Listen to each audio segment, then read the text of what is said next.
Hey guys, good, the bad, than usual. Just doing a quick video. It's been a long time. I try to do it when I can, but I can't do it very often. I will probably be getting more into it now.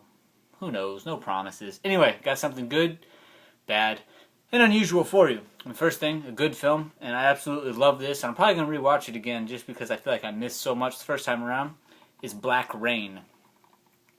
Black Rain is from 1989. It was directed by Shoei Amora. Most of his films got picked up by Criterion.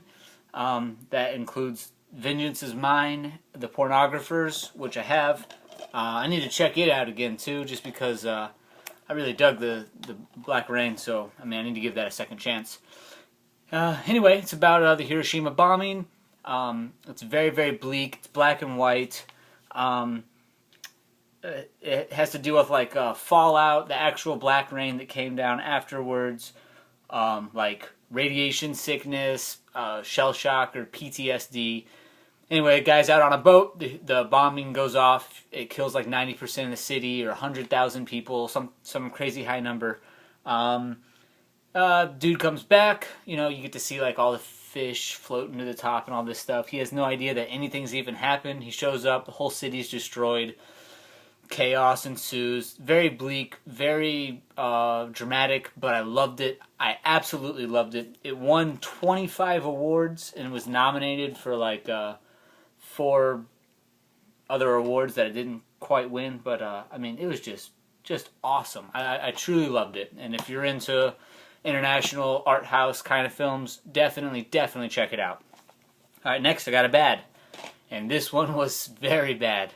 I get so excited about the bads just because I couldn't even finish this one. I got about halfway and I was like, I'm done. Anyway, it is George A. Romero's Night Riders. Alright, I didn't know very much about it other than George Romero wrote and directed it. I always pick up these old Anchor Bay films, that old emblem there, just because they're all out of print now. And I have quite a collection of the old Anchor Bay films. Anyway, the film is about 2.5 hours long. Basically, it's about a traveling Renaissance group, but they're all on motorcycles instead of horses. That's about it. They do a lot of jousting and fighting on motorcycles, but it was freaking terrible. I know someone out there likes it because it's got good reviews on the internet, which blows my mind. Anyway, the catchphrase or the slogan or the line for the film is Camelot is a state of mind. I found that to be a little bit funny. Another fun little fact is Romero actually got married on set the last day of filming, so that's kind of cool. And I think, Stephen King had a cameo. I actually spotted him when it happened. He came on set because he had just finished writing Creepshow, so they gave him a cameo. And also, Tom Savini plays a character. He's actually an actor in the film, which made it semi-interesting. Anyway, Night Riders, bad film. I would stay away from that. Alright, lastly, we got an unusual, and it is Chainsaw Cheerleaders. Now, I know not very many films are good when chainsaw and cheerleader is in the title, it sounds like just terrible garbage, and it kind of is, but I really enjoyed it.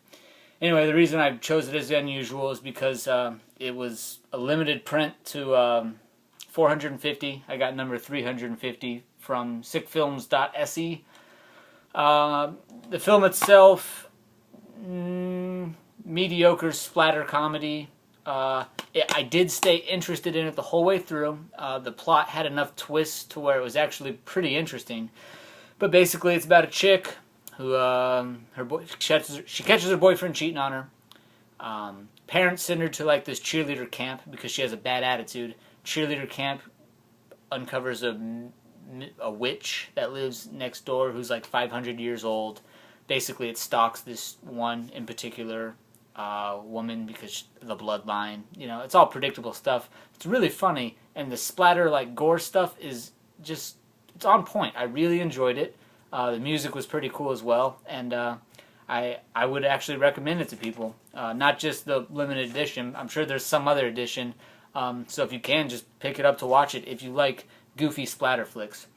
Anyways, directed by Donald Farmer. It was made in 2008. I thought it was a little bit older than that when I watched it, but it's good. And I looked that director up, Donald Farmer. I don't know any of the other films that he's made. I looked through, he's made like 30-something films, and I looked through them all. I didn't know a single one, so I'm going to look a little bit more into that director. Anyway, that's it for me, guys. That's Good, Bad, and Unusual. I hope you enjoyed it, and let me know your opinions on these films. Have a good one, guys.